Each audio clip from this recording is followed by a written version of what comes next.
Hej og velkommen til vores første video her på kanalen. Denne video vil komme til at handle om tips, eller det er faktisk med, tricks på DOS 2.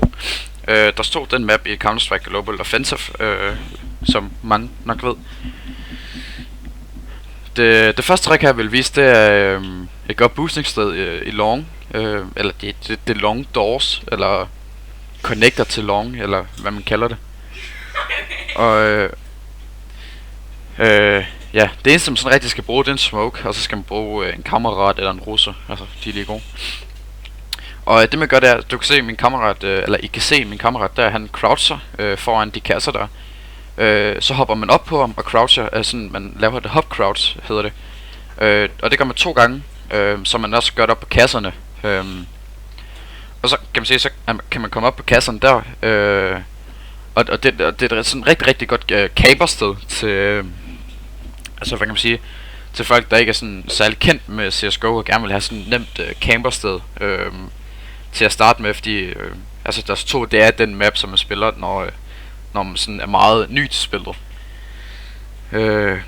Altså det er et rigtig godt boostingsted, vil jeg i hvert fald sige. Det næste sted her, ja, min ven han fik lige 900 penge, så det gik ikke sådan specielt godt. Men det er, hvordan man kan komme op på en blå container her. Og det er egentlig meget simpelt, det er bare at ens ven eller russer igen sætter sig op på altså de sten, som jeg står og peger på der. Og så er man croucher og laver det samme hop crouch igen 2 gange, så man kan komme op på containeren. Det vil så ske lige om lidt, når min vens penge falder, som skete der. Og der laver hop crouch igen. Og jeg kaster bare for en smoke sådan for at vise, altså hvis nu man skulle rush long, og så at man skulle bruge smoke. Og så står jeg så og viser der, hvordan man sådan kan udnytte det, hvilken vej man kan kigge, og og det er ikke sådan det sted at sådan flest folk kigger, når de sådan kommer løbende ud igennem loven. Man kan selvfølgelig også godt stå om bag døren, men det er et rigtig noobie sted. Er der rigtig mange, altså hvis du gør det, så er der rigtig mange der skriver til dig, du er noob, og det er jo ikke en særlig rar oplevelse, når man gerne vil spille for at have det sjovt, kan man sige.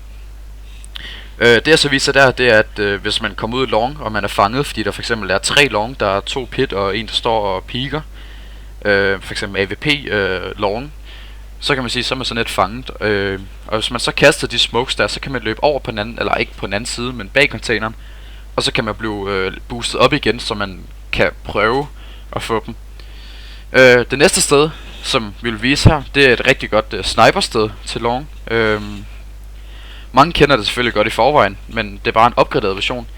Det her kan man sige, hvis man kaster en smoke i hjørnet i venstre side af long, eller A-side er det vel.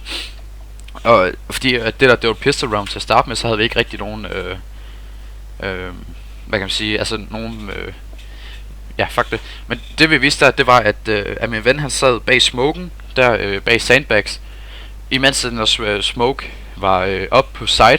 Men han kunne stadigvæk se ud, men vi kan ikke se ham, så det er et rigtig godt sted, for eksempel hvis man er AVP eller scout eller AUG eller et eller andet våben. Det næste jeg vil vise, det er for eksempel hvis man har plantet bomben, som jeg prøvede der. Eller jeg prøvede ikke på det, men jeg vil ikke rigtig gøre det. Og man vil gerne holde short, så er det et rigtig godt sted at stå det der. Men alligevel, hvis som sagt, den her video den er sådan mest beregnet til, hvis man er nyere til CSGO og gerne vil ligesom vil lære nogle nemme tricks at kende. Så man hopper bare op på de der olietønder, og så hopper man op på de der trækasser, og så har man faktisk et rigtig godt udsyn til, hvis man gerne vil holde short på en rigtig nem position. Men omvendt, så hvis man kommer ned for short, så er man rigtig nem at se. Ja, det kan selvfølgelig godt være lidt besværligt, men det er et rigtig godt sted at stå med AVP.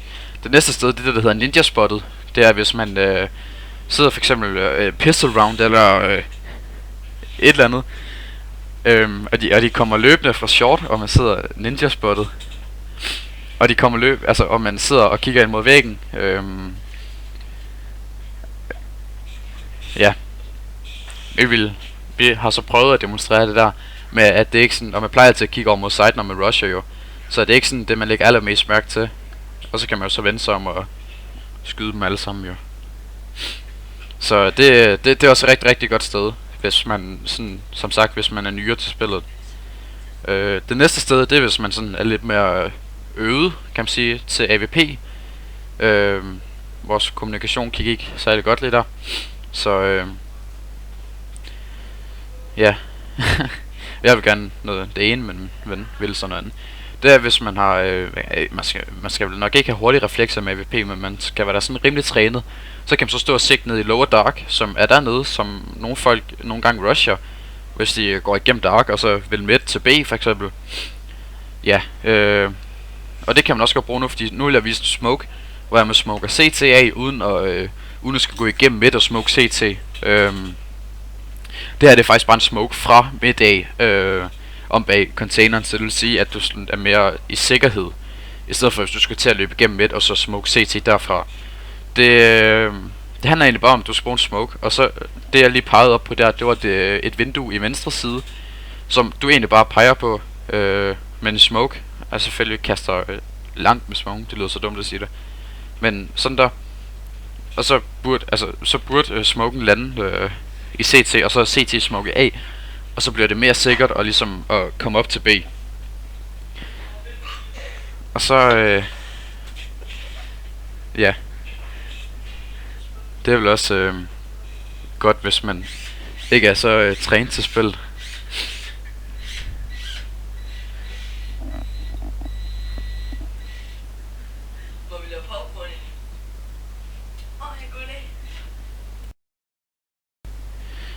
Det næste sted, det er der garanteret rigtig, rigtig mange, der kender. Det er også sådan meget, ja, for nybegyndere. Det er ikke sådan verdens bedste sted, men det er da sådan okay for dem, der sådan ikke er specielt gode til spillet. Det handler egentlig om, at man kravler op på de der, altså man hopper op på de sandbags, eller sandbags er det vel ikke, men de kasser jeg står på der.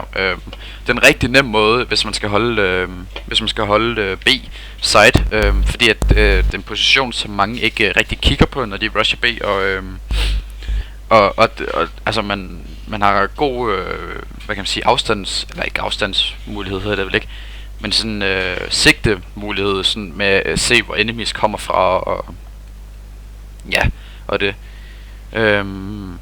det næste sted vil blive et sted op i short, hvordan man både kan indtage short nemt eller rush short nemt, og når man kan få dem der står med AVP nede på midt.